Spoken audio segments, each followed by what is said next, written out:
জন্ম। আর নবী বলতে বার্তাবাহক আমাদের নবী প্যারা নবী মুহাম্মদুর রাসূলুল্লাহ সাল্লাল্লাহু আলাইহি ওয়াসাল্লামকে বোঝানো হয়েছে। অর্থাৎ আমাদের প্যারা নবী হযরত মুহাম্মদ মুস্তাফা সাল্লাল্লাহু আলাইহি ওয়াসাল্লামের পবিত্র জন্ম মুবারকের নামেই হচ্ছে পবিত্র ঈদে। আচ্ছা, মিলাদুন নবীর মাহফিলে আমরা বসছি, যতবার আমরা আমাদের নবীর নাম আজকে শুনবো ততবার নবীর নামে দুরূদ শরীফ পাঠ করবো। রাজি আছেন সবাই? ততবার আমরা বলবো সাল্লাল্লাহু আলাইহি ওয়াসাল্লাম। রাসূল আকরাম সাল্লাল্লাহু আলাইহি ওয়াসাল্লাম একবার শুক্রবার দিনে মসজিদের মিম্বারে কয়টা সিঁড়ি থাকে? তিনটা। কয়টা? তিনটা। এক নাম্বার সিঁড়িতে পা রাখলেন, বলেন আল্লাহুম্মা আমিন। দুই নাম্বার সিঁড়িতে পা রাখলেন, আবার বলে উঠলেন আল্লাহুম্মা আমিন। তিন নাম্বার সিঁড়িতে পা রাখলেন, আবারও বলে উঠলেন আল্লাহুম্মা আমিন। নামাজ শেষে রাসূল আকরাম সাল্লাল্লাহু আলাইহি ওয়াসাল্লামকে সাহাবায়ে কেরাম প্রশ্ন করলেন, ইয়া রাসূলুল্লাহ ওয়া ইয়া হাবিবাল্লাহ, আজকের নামাজে ভিন্ন একটা বিষয় আমরা লক্ষ্য করেছি যে আপনি তিনবার আল্লাহুম্মা আমিন বলেছেন। প্রথম সিঁড়িতে পা রেখে বলেছেন একবার, দ্বিতীয় সিঁড়িতে পা রেখে আরেকবার, তিন নাম্বার সিঁড়িতে পা রেখে আরেকবার বলেছেন। এর কারণটা কি ইয়া রাসূলুল্লাহ?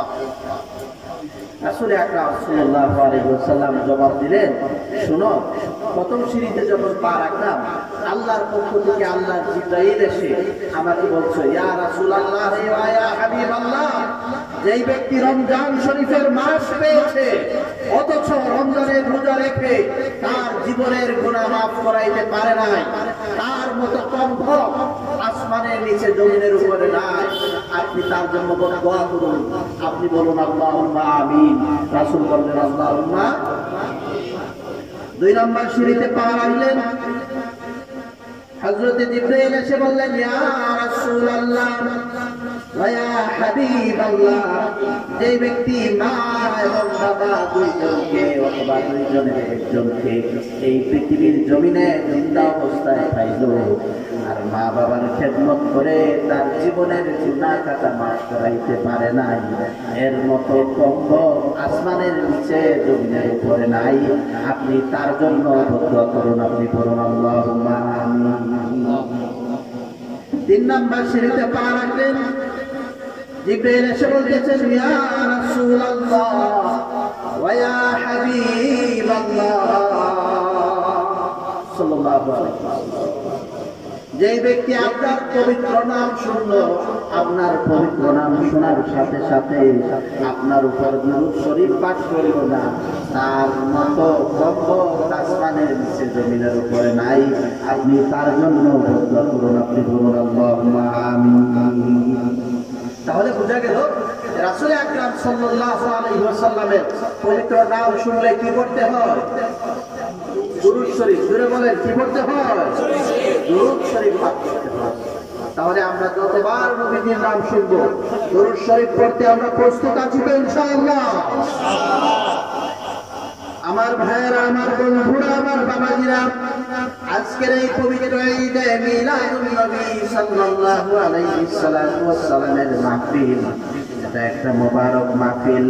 আল্লাহর নবীর সাহাবী হযরত আবু বকর সিদ্দিক রাদিয়াল্লাহু তাআলা আনহু, আল্লাহ রাসূলের শ্বশুর চান, আল্লাহ রাসূলের শ্বশুর সাহেব আবু বকর, তিনি সব সময় রাসূলের সাথে থাকতেন আর রাসূলকে বলতেন, ইয়া রাসূলুল্লাহ ওয়া ইয়া হাবিবাল্লাহ, আপনার সাথে সব সময় আমার থাকতে খুব ভালো লাগে, আপনার দিকে তাকায়া থাকতে আমার খুব ভালো লাগে। সুবহানাল্লাহ। শ্বশুর তার জামাতাকে, তার দামানকে বলতেছেন, ইয়া রাসূলুল্লাহ, আপনার দিকে আপনার স্ত্রীলাইকা আপনার দিকে তাকায়া থাকতে আমার খুব বেশি ভালো লাগে। সুবহানাল্লাহ। কে বলতেছেন? আবু বকর। আবু বকর রাদিয়াল্লাহু তাআলা আনহু, একটা হাদিস শরীফ, ওনার কাছ থেকে হাদিস শরীফ খুব কম পাওয়া যায়। একটা হাদিস শরীফে যদি পড়েন যে মান আনফাকা দিরহামান ফি মিলাদিন নবী সাল্লাল্লাহু আলাইহি ওয়াসাল্লাম কানা রাফিকি ফিল জান্নাহ, অর্থাৎ যেই ব্যক্তি মিলাদুন নবী সাল্লাল্লাহু আলাইহি ওয়াসাল্লামের মাহফিলে একটা দিরহাম পরিমাণ খরচ করবে, সে জান্নাতে আমি আবু বকরের সাথে থাকবে। সুবহানাল্লাহ। আবু বকর কি জান্নাতে যাবে না জাহান্নামে যাবে?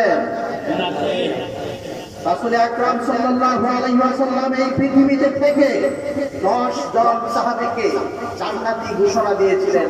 তার মাঝে সর্বপ্রথম যাকে জান্নাতি বলে ঘোষণা দিয়েছিলেন তিনি হচ্ছেন হযরত আবু বকর সিদ্দিক রাদিয়াল্লাহু তাআলা।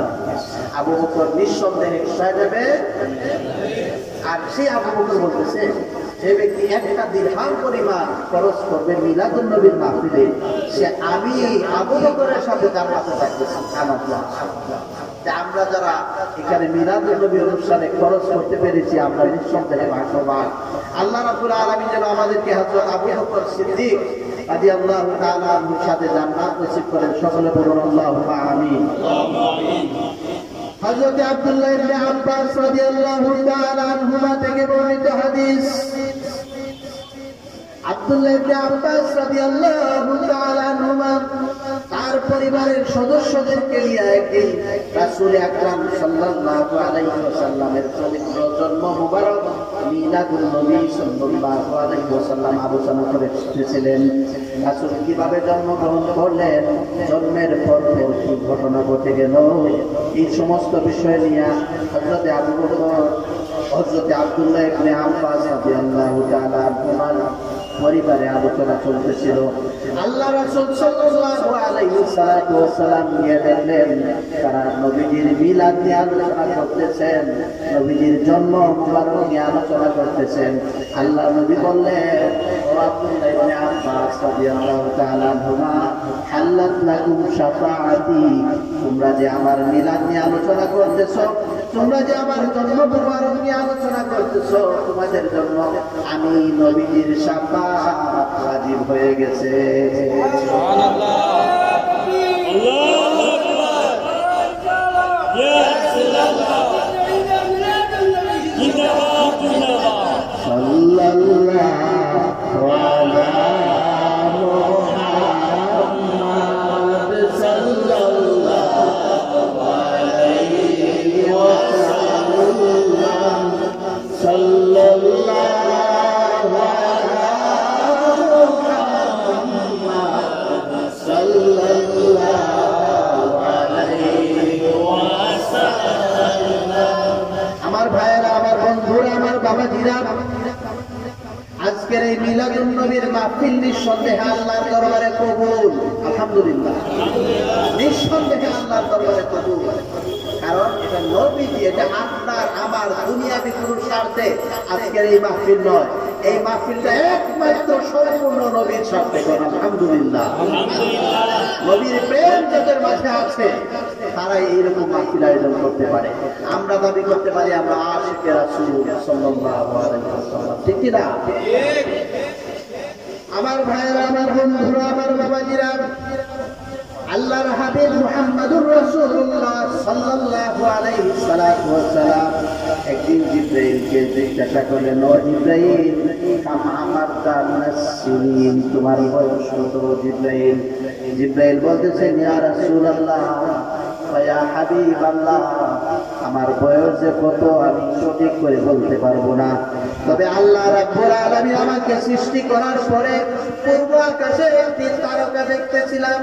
এই তারকাটা প্রতি 70,000 বছর পর পর উদিত হইতো, আবার 70,000 বছর আকাশে থাকতো, 70,000 বছর পর আবার অস্ত যাইত। এইভাবে এই তারকাটা আমি মোট 72 বার দেখেছি।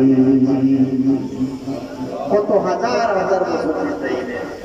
নবীজি বলতেছেন, জিবরাইল, ও জিবরাইল, আনা যালিকাল কাউকাব, তুমি যে তারকাটা দেখছিলা আমি নবীজি ছিলাম সেই তারকা। সুবহানাল্লাহ।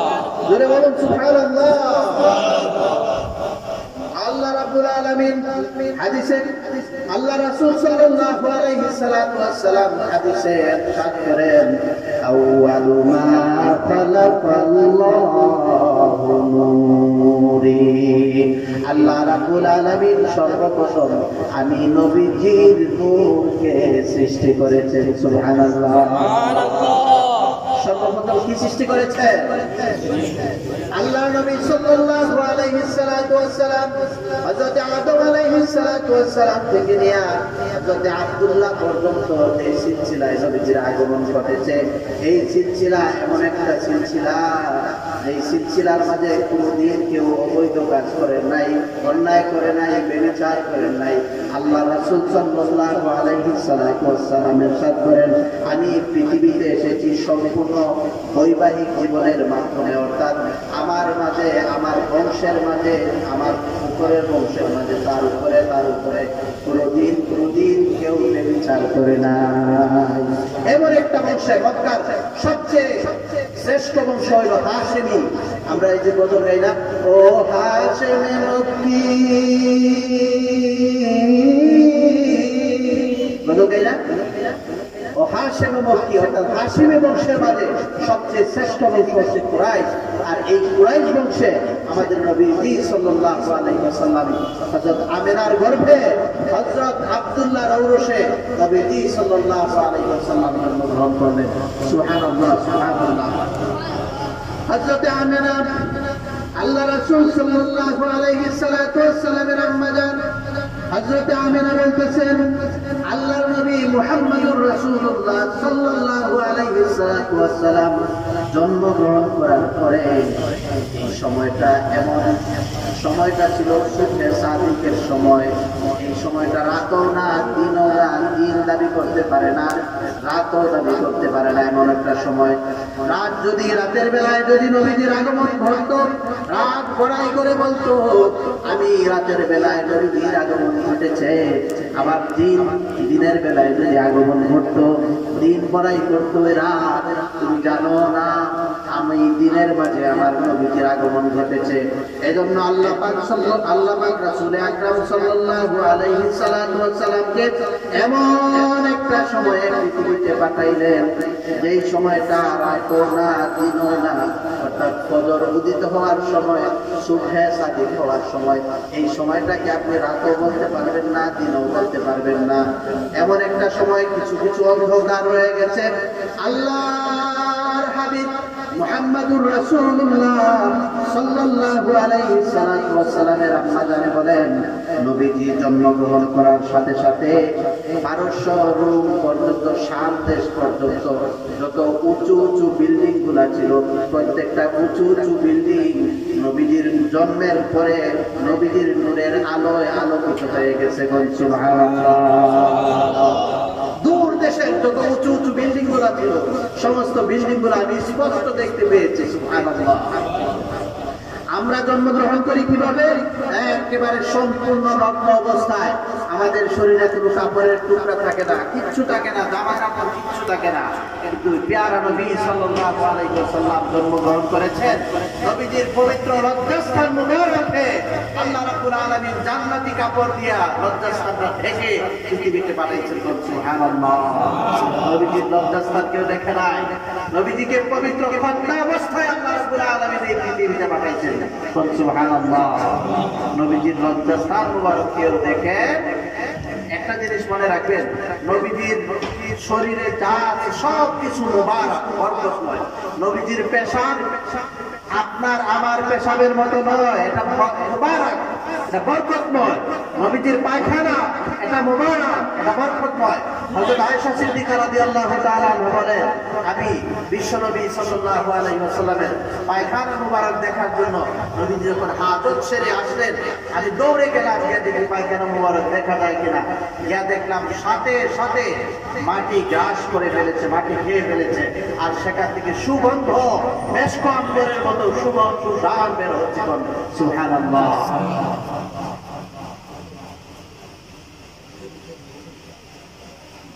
রাসূল আকরাম সাল্লাল্লাহু আলাইহি ওয়াসাল্লামের পবিত্র পেশাব মুবারক উম্মে আয়মান রাদিয়াল্লাহু তাআলা আনহা রাসূলের পেশাব মুবারক পান করার কারণে, পেশাব মুবারক ছিল যে চোখের নিচে একটা এত সুন্দর ঘ্রাণ বের হচ্ছে। এই ঘ্রাণ ভাবলেন যে রাসূলের এই পানি থেকে এত সুঘ্রাণ বের হচ্ছে, এটা পৃথিবীর জমিনে কোথাও ফেলার মতো জায়গা আমি দেখতেছি না। এটা ফেলার জন্য উৎকৃষ্ট স্থান হচ্ছে আমার পেট। তিনি এটা পান করে ফেলেন। সুবহানাল্লাহ।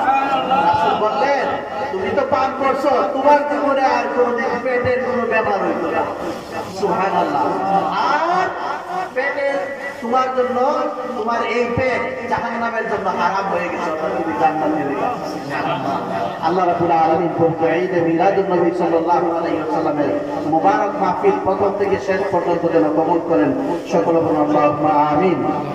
দরুদ শরীফ পড়ুন সাল্লাল্লাহু